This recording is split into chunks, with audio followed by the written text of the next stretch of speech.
പച്ചാളം കാട്ടുങ്കൽ ഇരട്ടക്കുളങ്ങര ഭഗവതി ക്ഷേത്രത്തിൽ നടക്കുന്ന ദ്വിതീയ ഭാഗവത സപ്താഹ യജ്ഞത്തിന് മുന്നോടിയായി ദേവികൃപ മന്ദിറിൽ സമ്മേളനം സംഘടിപ്പിച്ചു. പ്രാർത്ഥനാ ഗാനത്തോടെ ആരംഭിച്ച സമ്മേളനം കേരള ഹൈക്കോടതി ജഡ്ജി ജസ്റ്റിസ് ദേവൻ രാമചന്ദ്രൻ ഉദ്ഘാടനം ചെയ്തു. പച്ചാളം കാട്ടുങ്കൽ ഇരട്ടക്കുളങ്ങര ഭഗവതി ക്ഷേത്രത്തിൽ ദ്വിതീയ ഭാഗവത സപ്താഹയജ്ഞം ഒക്ടോബർ 3 മുതൽ 10 വരെയാണ് നടക്കുന്നത്.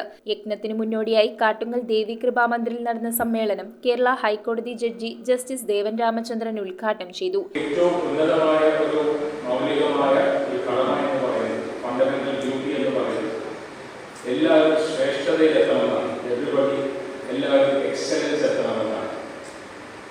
ഇത് നമ്മുടെ ഭരണഘടന കഴിഞ്ഞ 75 കൊല്ലം മുമ്പ് വരെ വന്നത്.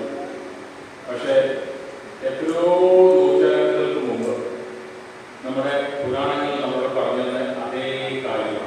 ഹേമ സുധീറിന്റെ പ്രാർത്ഥനാഗാനത്തോടെ ആരംഭിച്ച ചടങ്ങിൽ ക്ഷേത്രം പ്രസിഡന്റ് KP സന്തോഷ് കുമാർ അധ്യക്ഷനായി. സപ്താഹ കമ്മിറ്റി രക്ഷാധികാരി സോമനാഥൻ സ്വാഗതം ആശംസിച്ചു. വേദിയിൽ വെച്ച് ക്ഷേത്രം president KP Santhosh Kumar justice Devan രാമചന്ദ്രനെ ആദരിച്ചു. തുടർന്ന് സപ്താഹാചാര്യൻ ബ്രഹ്മശ്രീ തിരുനക്കര മധുസൂദന വാര്യർ മഹാത്മ്യ പ്രഭാഷണം നടത്തി. കൂടാതെ വൈകിട്ട് ശ്രീമദ് ഭാഗവത സപ്താഹയജ്ഞം പ്രാരംഭം കുറിച്ച അയ്യപ്പൻകാവ് ക്ഷേത്രത്തിൽ നിന്നും വിഗ്രഹഘോഷയാത്രയും നടന്നു. ഉദ്ഘാടന സദസ്സിലും സപ്താഹയജ്ഞത്തിലും പങ്കെടുക്കുവാൻ നിരവധി ഭക്തജനങ്ങളാണ് എത്തിച്ചേർന്നത്. News bureau, Ernakulam.